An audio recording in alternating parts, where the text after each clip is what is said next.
देख रहे हैं मनी गुरु का ये टैक्स स्पेशल शो। मैं हूं आपके साथ स्वाति रायना। हमें से ज्यादातर लोग ये जानते हैं कि आईटीआर भरना है, लेकिन इसे अंतिम समय तक टालते रहते हैं। फिर अंत में ढेर सारा पेपर वर्क देखकर परेशान भी हो जाते हैं।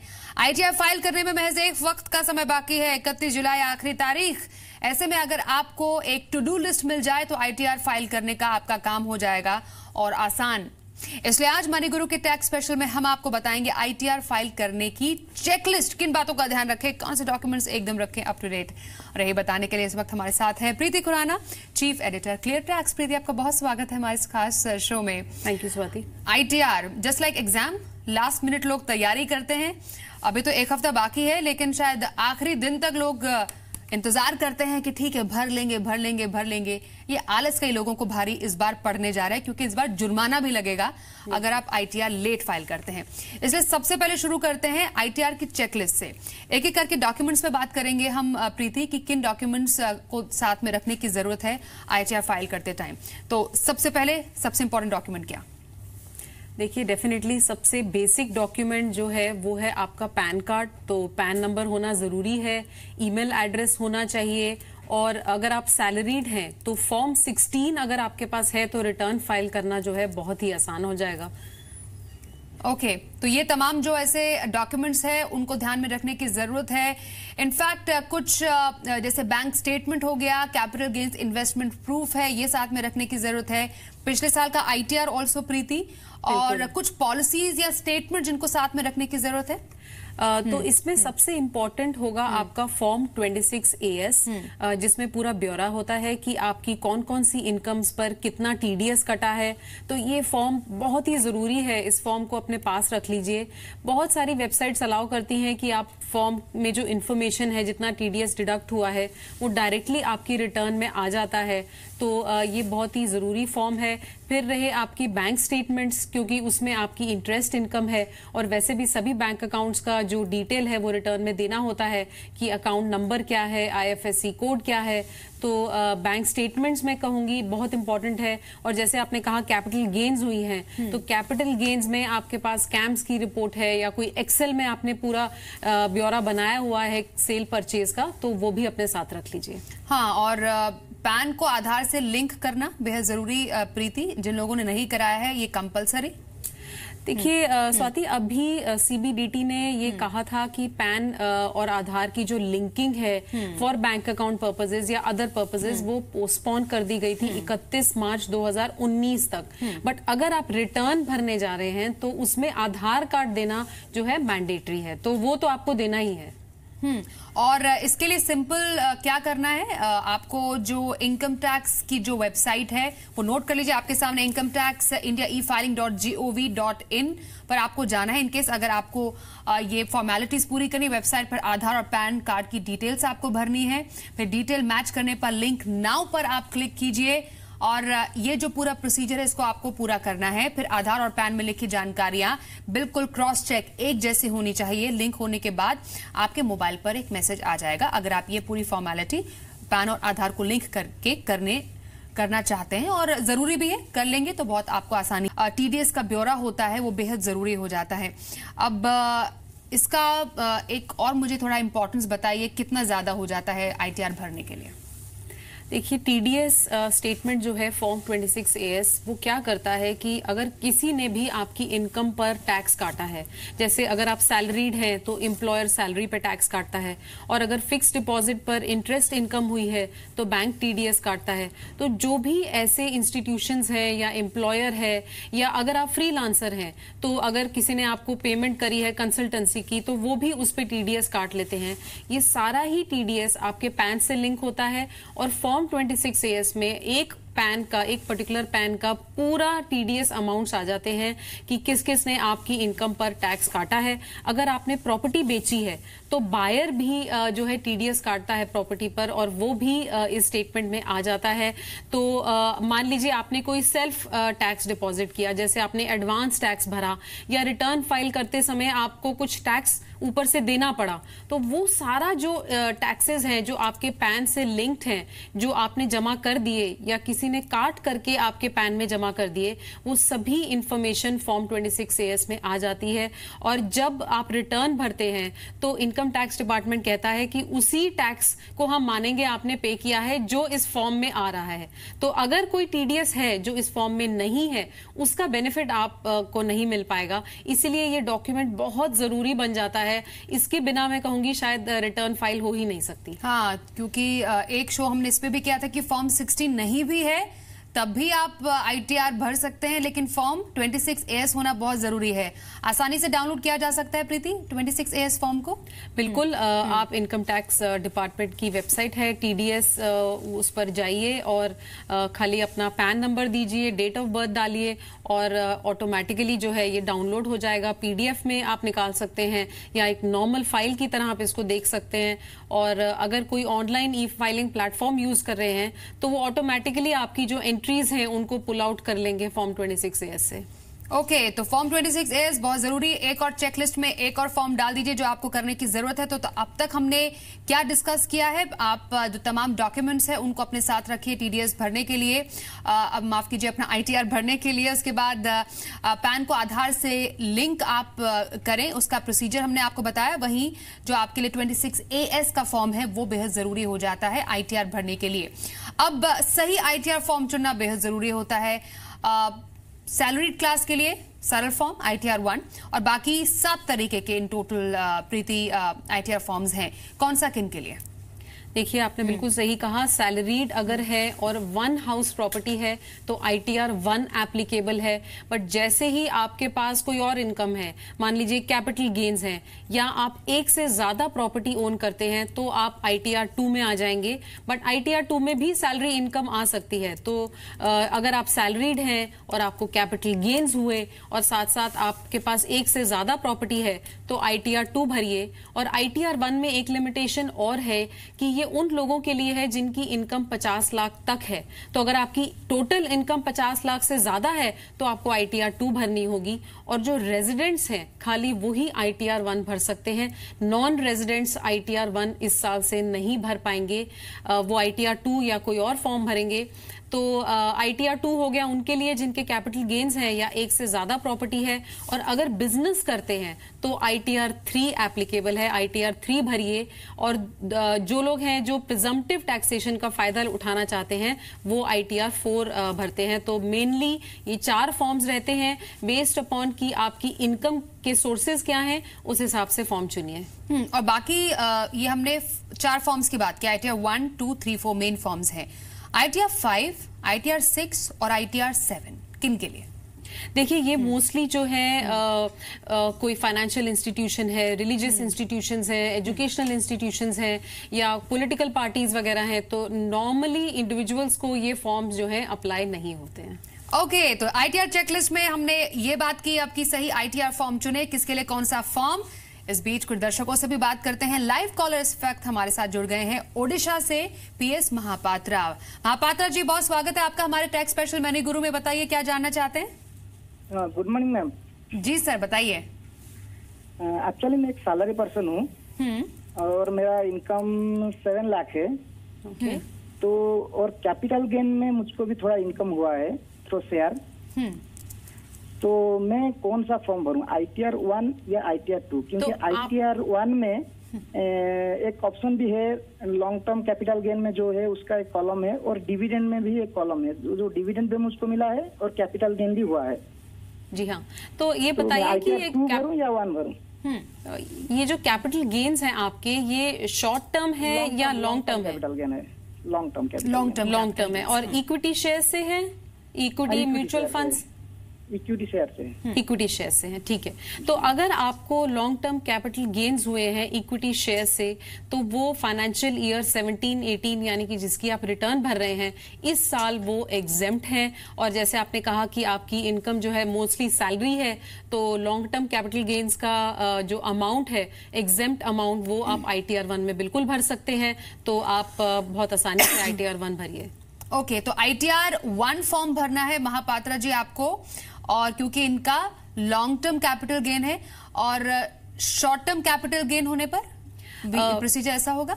अगर शॉर्ट टर्म कैपिटल गेन रहता है फ्रॉम इक्विटी शेयर्स या इक्विटी म्यूचुअल फंड्स तो ITR 1 नहीं भर सकते हैं, तो उसके लिए ITR 2 में जाना पड़ेगा, जिसमें एक शेड्यूल CG के नाम से एक सेक्शन है। उसमें पूरा डिटेल देना होता है कि कौन से शेयर्स है, कितना अमाउंट है, कितना गेन हुआ, और उस पर टैक्स भी जो है आपको देना पड़ेगा 15%। ओके, चलिए अगले कॉलर से बात करते हैं। इस वक्त हमारे साथ अभिजीत जी हैं। सर स्वागत है आपका, बताइए क्या सवाल है आपका? हाँ मैडम नमस्कार, मैं अभिजीत बोल रहा हूँ। मेरा सवाल है कि मैं सैलरीड पर्सन नहीं हूँ और मेरे फॉलोइंग इनकम है, शॉर्ट टर्म कैपिटल गेन है डेट और इक्विटी फंड से, और बैंक FD इंटरेस्ट है, और मैं इक्विटी और F&O में भी ट्रेडिंग करता हूँ। तो मुझे कौन सा ITR भरना है और वो जो इनकम है वो कहाँ दिखाना है? और दूसरा सवाल है मेरी माँ का है कि जो सीनियर सिटीजन है और उनका इनकम जो है वो short term capital gain from debt fund and equity fund और बैंक FD, तो ये दोनों के लिए कौन सा ITR भरना है और ये इनकम कहाँ दिखाना है? देखिए, आप कह रहे हैं कि आपके कैपिटल गेन्स है शॉर्ट टर्म डेट फंड से और इक्विटी म्यूचुअल फंड से। हाँ। तो ये तो कैपिटल गेन्स हो गया, और जैसे कि आपने बताया कि आप इक्विटी में भी ट्रेडिंग करते हैं और फ्यूचर्स एंड ऑप्शंस में भी ट्रेडिंग करते हैं, तो ये दोनों ही जो है ये बिजनेस की तरह कैटेगराइज होते हैं। आपकी इनकम फ्रॉम बिजनेस मानी जाएगी और आपको ITR 3 भरना होगा। और जहां तक रही आपकी माँ की बात, जैसे आपने बताया कि उनको भी शॉर्ट टर्म कैपिटल गेन्स हुए हैं डेट फंड से, तो भी उनको जो है ITR 2 भरना होगा, क्योंकि शॉर्ट टर्म कैपिटल गेन्स का ब्यौरा जो है वो ITR 1 में नहीं दिया जाता। वहां खाली एग्जेम्प्ट गेन्स आप डाल सकते हैं। तो अपनी मदर के लिए ITR 2 भरिए और अपने लिए बिजनेस इनकम की तरह ITR 3 भरिए। ओके, तो अभिजीत जी के लिए सलाह मिल गई कि उनको किस तरह कौन सा फॉर्म भरना है। क्योंकि हम चेकलिस्ट की भी बात कर रहे हैं प्रीति, ITR वेरीफाई करना मतलब, चलिए अब वो लोग जिन्होंने टाइम पर अपना जो ITR है वो भर दिया है, वेरीफाई करने के क्या क्या तरीके हैं?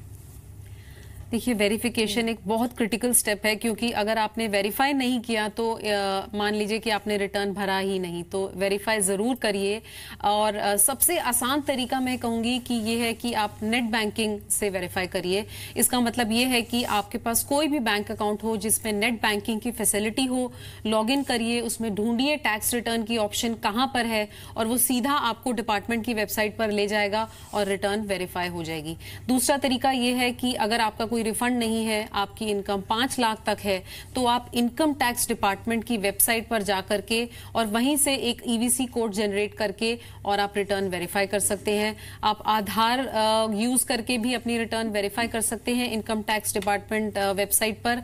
बट कुछ लोग हैं जिनको लगता है कि वो ITR V की कॉपी भेजना चाहते हैं, क्योंकि पहले यही चलती थी, सब लोग ITR V को प्रिंट करके और उस पर साइन करके उसको बेंगलुरु भेजते थे, तो वो भी कर सकते हैं। बट अगर आप नेट बैंकिंग से या किसी और इलेक्ट्रॉनिक तरीके से अपनी रिटर्न को वेरीफाई करते हैं तो आपकी प्रोसेसिंग बहुत जल्द होगी और रिफंड जल्दी प्रोसेस होगा और एक श्योरिटी होगी कि रिटर्न जो है फाइनली सबमिट हो गई। तो ये स्टेप जरूर करिए वेरिफिकेशन का, और प्रेफरेबली मैं ये कहूंगी कि नेट बैंकिंग से करिए। ओके, नेट बैंकिंग से आप कर सकते हैं वेरीफाई, ये प्रेफरेबल स्टेप है। क्या आधार से लिंक करके भी ITR को वेरीफाई किया जा सकता है? बिल्कुल, आप आधार के बेसिस पर भी आप वेरीफाई कर सकते हैं। इसके लिए आपको इनकम टैक्स डिपार्टमेंट की वेबसाइट पर लॉगिन करना होगा। वहां पे ऑप्शन सेलेक्ट करिए वेरीफाई बाय आधार OTP, तो आपका जो मोबाइल नंबर लिंक्ड है उस पर OTP आ जाएगा, उसको वेबसाइट पर डालिए और रिटर्न वेरीफाई हो जाएगी। ओके, तो ITR चेकलिस्ट हम बता रहे हैं आपको, एक हफ्ते का समय बाकी है, तो अभी इन स्टेप्स को ध्यान में रखिए और जल्द से जल्द अपना ITR फाइल कीजिए। एक और कॉलर से बात करते हैं, देहरादून से आशुतोष जी इस वक्त हमारे साथ है। आशुतोष जी, बहुत स्वागत है आपका, बताइए क्या जानना चाहते हैं?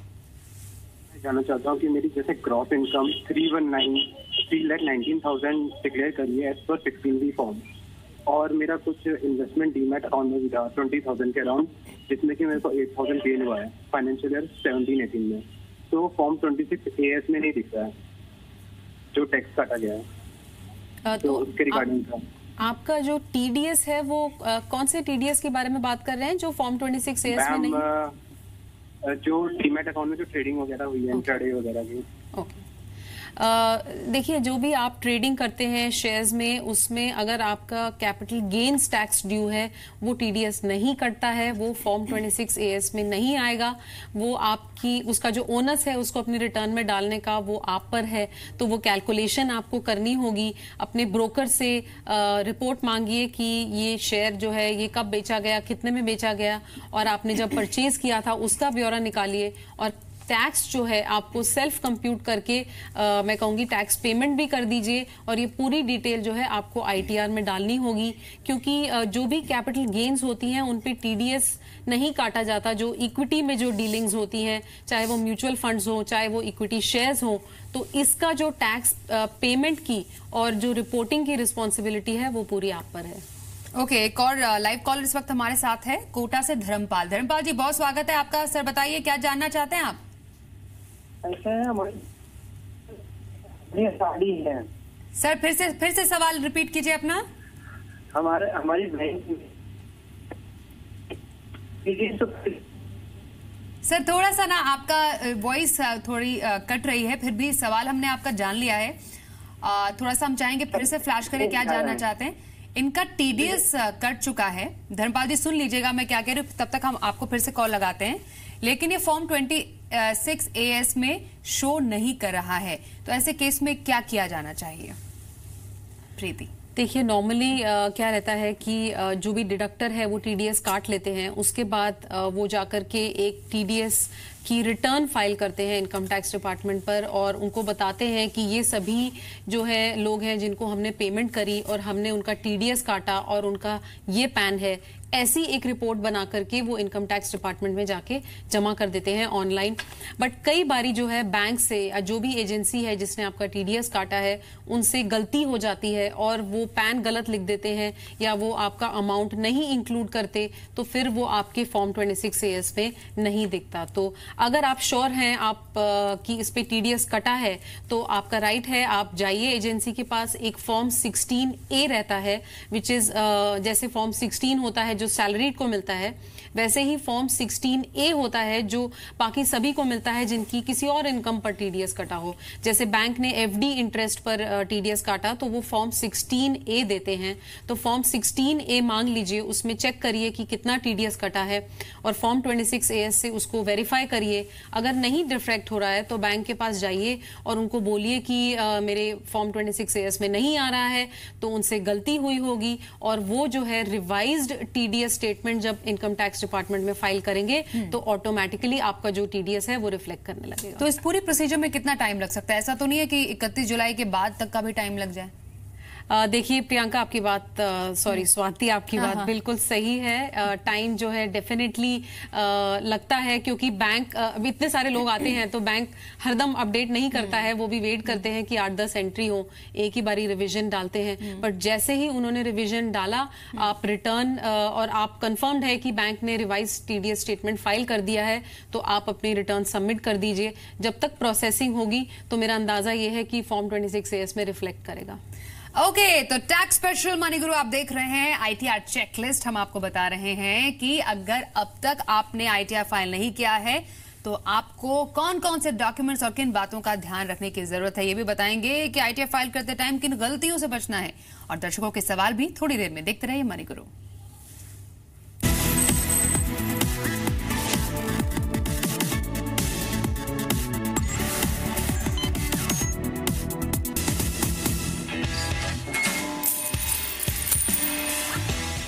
कम सोचने में पता चल जाता है। Any idea? नहीं। अरे आइडिया है भाई, आइडिया। ओपन इंटरेस्ट बनाए 27%। कुछ तो जबरदस्त हो रहा है आइडिया में। आज के सेशन में ये इतनी पोजीशन बन के जा रही है। बताइए सर, आइडिया भागेगा? 52 रुपए का स्टॉप लॉस रखें और टारगेट होगा 54 रुपए 25 पैसे का। बीटीएसटी हो गया। बहुत कमाल का अनिल जी, और मुझे याद है आपने कहा था कि एनी आइडिया। प्राइस और वॉल्यूम के एक्शन से आपको आइडिया लग जाता है कि कुछ बड़ा होने वाला है।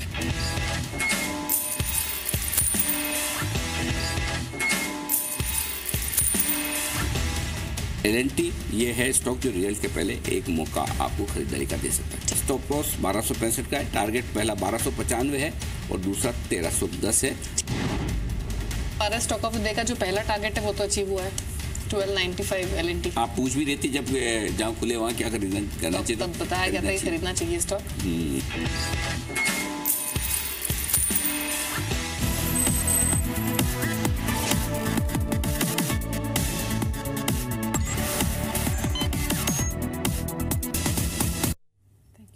आप देख रहे हैं मनी गुरु tax special show. ITR checklist हम आपको बता रहे हैं, अब तक आईटीआर फाइल नहीं किया तो किन बातों का ध्यान रखें और देर मत कीजिए, अभी आईटीआर फाइल कीजिए। हमारे साथ प्रीति खुराना मौजूद हैं, टैक्स एक्सपर्ट हैं, और एक और कॉलर भी हमारे साथ है रांची से, आलोक कुमार। आलोक जी, बहुत स्वागत है आपका हमारे शो में। बताइए क्या जानना चाहेंगे।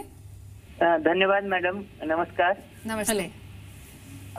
दरअसल ना मुझे जानना यह है कि मेरा 379 रुपीज का कैपिटल गेन हुआ है लास्ट फाइनेंशियल ईयर में। ये शॉर्ट टर्म कैपिटल गेन है, म्यूचुअल फंड से रिडम्पशन किए थे तो उससे हुआ है। तो मुझे कौन सा फॉर्म भरना होगा, ITR 1 या ITR 2? ये शॉर्ट टर्म कैपिटल गेन आपका इक्विटी म्यूचुअल फंड से हुआ है, राइट? जी, इक्विटी म्यूचुअल फंड से हुआ है। स्वाति, अमाउंट बहुत ही कम बता रहे हैं। सोच रही थी 379 रुपीज बता रहे हैं, तो 15% उस पे टैक्स बनेगा।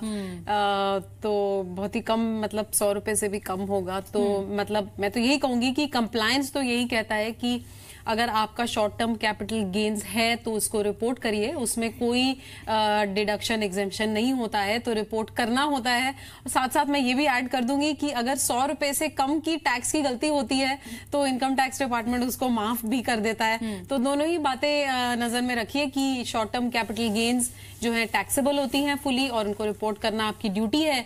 और एट द सेम टाइम अगर 100 रुपए से कम का टैक्स में कुछ कम पे किया गया है तो वो इनकम टैक्स डिपार्टमेंट माफ कर देता है। तो चॉइस आपकी है, अगर आप भरना चाहते हैं बिल्कुल भरिए, ये आपकी ड्यूटी है।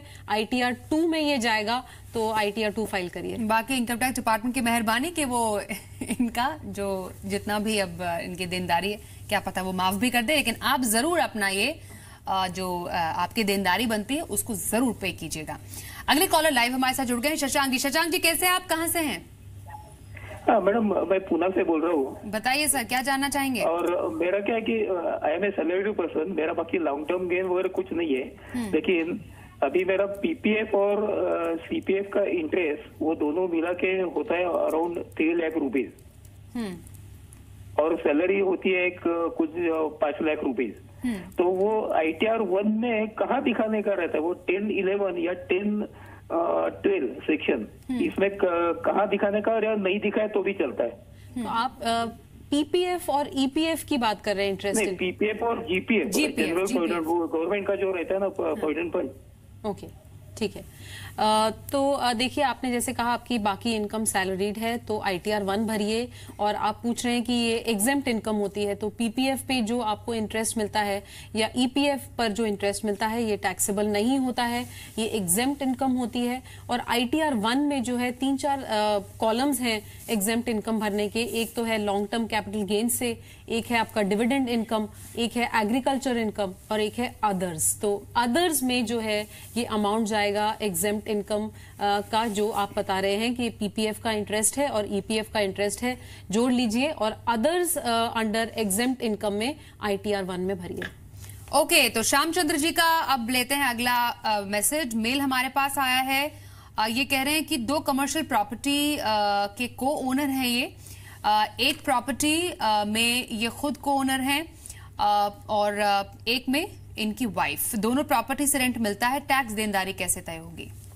काफी इंटरेस्टिंग सवाल है। पहले तो ये बात करते हैं कि कमर्शियल प्रॉपर्टी का इनकम कैसे रिपोर्ट करें। तो इनकम टैक्स कोई फर्क नहीं कहता है between commercial property and residential property. तो किसी को भी रेंट पर चढ़ाया है, रेंटल इनकम टैक्सेबल है, इनकम फ्रॉम हाउस प्रॉपर्टी में जाएगी। तो टोटल जो एनुअल रेंट है उसको निकाल लीजिए, उसमें से आप माइनस कर लीजिए कितने म्यूनिसिपल टैक्सेस आपने एक्चुअली में उस साल भरे हैं। तो एक्चुअली पेड जो है, बिल आया है वो नहीं, जो आपने एक्चुअली म्यूनिसिपल टैक्सेस जमा करे हैं उनको माइनस कर लीजिए। जो बैलेंस आएगा उसका 30% स्टैंडर्ड डिडक्शन मिलता है, उसको घटा दीजिए। अगर कोई होम लोन है, कोई लोन लिया हुआ है जिसकी इंटरेस्ट आप पे कर रहे हैं, उसका इंटरेस्ट डिडक्शन ले लीजिए। मैक्सिमम 2 लाख तक रिस्ट्रिक्टेड है और बैलेंस जो है that is income from house property. अब रही बात की को ओनर्स हैं तो कैसे दिखाएं रिटर्न में, तो को ओनर्स में ये आइडेंटिफाई करना जरूरी है कि को ओनर्स का शेयर क्या है। और ये आपको पता चलेगा प्रॉपर्टी डॉक्यूमेंट से। बट मान लीजिए प्रॉपर्टी डॉक्यूमेंट में नहीं लिखा है तो नॉर्मली हम एज्यूम करते हैं कि 50-50 है, मतलब जो भी को ओनर्स हैं उनका 50-50 शेयर है।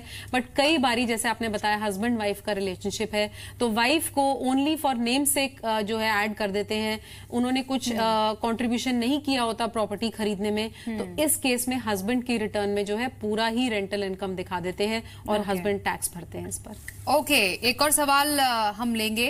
मेल से हमारे पास आया है पश्चिम बंगाल से शिव शंकर रॉय जी का। एक फ्लैट इन्होंने खरीदा है और फ्लैट में पत्नी को ओनर है। अब मकान की कीमत है 49 लाख के करीब। एसबीआई से 35 लाख का होम लोन लिया, क्या सेक्शन 820EE के तहत टैक्स में छूट मिलेगी? 80E, माफ कीजिए, 80EE के तहत, आई एम सॉरी। राइट, तो सेक्शन 80EE वो क्या कहता है कि आपको 50,000 रुपए की रिडक्शन मिलेगी होम लोन पर जो इंटरेस्ट दिया है उस पर। तो इसकी कुछ कंडीशंस हैं। पहली ये है कि ये आपका पहला घर होना चाहिए। तो आप कह रहे हैं जॉइंटली खरीदा है वाइफ के साथ, तो दोनों के लिए ये पहली हाउस प्रॉपर्टी होनी चाहिए। दूसरी कंडीशन है कि total value of the house 50 lakh से कम हो, लोन जो है वो 35 लाख से कम हो। तो ये दोनों ही मैं कंडीशंस देख रही हूँ कि आप मीट करते हैं। देख लीजिए कि ये पहली हाउस प्रॉपर्टी हो दोनों की। और अब रही बात एक और इम्पॉर्टेंट कंडीशन की कि ये जो लोन है ये सैंक्शन होना चाहिए इन फाइनेंशियल ईयर 16-17। तो 1 अप्रैल 2016 से लेके 31 मार्च 2017 के बीच में अगर आपने लोन लिया है तो आप बिल्कुल एलिजिबल हैं। अपनी रिटर्न में सेक्शन 80EE के अंडर आप 50,000 की डिडक्शन लीजिए और जो नॉर्मल 2 लाख रुपए की मिलती है अंडर सेक्शन 24 वो भी आप एलिजिबल होंगे। तो आप ऑलमोस्ट 2.5 लाख तक की डिडक्शन ले सकते हैं अगर आपका टोटल इंटरेस्ट पे आउट सालाना इतना है। तो एलिजिबिलिटी चेक करिए। ओके, तो दर्शकों के सवाल जवाब का सिलसिला तो हम आगे भी बढ़ाएंगे, लेकिन बहुत इंपॉर्टेंट यहाँ पर जाना जरूरी हो जाता है प्रीति कि आईटीआर फाइल करते टाइम किन गलतियों से बचने की जरूरत है, मतलब छोटी छोटी चीजों का ध्यान रखना चाहिए। बिल्कुल, तो सबसे पहली गलती तो यही है कि कई लोग रिटर्न ही भरनी भूल जाते हैं। तो मत भूलिए, रिटर्न आप भरना आपकी ड्यूटी है। रिटर्न अगर आपकी टोटल इनकम 2.5 लाख से ज्यादा है तो रिटर्न जरूर भरिए। दूसरी गलती मैं कहूंगी जो बहुत कॉमन है वो ये है कि लोग सेविंग्स अकाउंट का जो इंटरेस्ट इनकम है उसको इंक्लूड नहीं करते हैं। तो उसको निकाल लीजिए, कैलकुलेट कर लीजिए, आपको बैंक स्टेटमेंट में दिख जाएगा कि बैंक ने कितना इंटरेस्ट पे किया है, उसको इंक्लूड करिए। तीसरा, जैसे स्वाति आप अभी बात कर रहे थे ई वेरिफिकेशन की, तो वेरीफाई जरूर करिए। आपने सबमिट कर दिया, बहुत अच्छी बात है, बट वेरिफिकेशन करना बहुत इंपॉर्टेंट है। रही बात बाकी गलतियों की, तो वो अक्सर ये देखा जाता है कि कोई कैपिटल गेन्स हुए या कहीं से कोई इनकम हुआ, अदर सोर्सेज से कोई इनकम है तो उसको रिपोर्ट करना भूल गए, तो ये सभी इंक्लूड कर लीजिए। डिडक्शंस जो हैं वो ही क्लेम करिए जिनके आपके पास प्रूफ्स हों। ये गलती मत करिए कि आपको क्लियर नहीं है कि एलिजिबल है या नहीं है और आपने क्लेम कर लिया। तो प्रूफ्स अपने पास संभाल करके रखिए ताकि अगर कोई सवाल आए डिपार्टमेंट से तो आप जस्टिफाई कर सकें। बिल्कुल प्रिपेयर्ड हो। तो और सबसे बड़ी बात, अगर रिटर्न नहीं भरा है तो अभी भरिए, लास्ट मोमेंट का इंतजार मत कीजिए। बहुत शुक्रिया प्रीति हमारे साथ जुड़ने के लिए मनी गुरु के टैक्स स्पेशल एपिसोड में।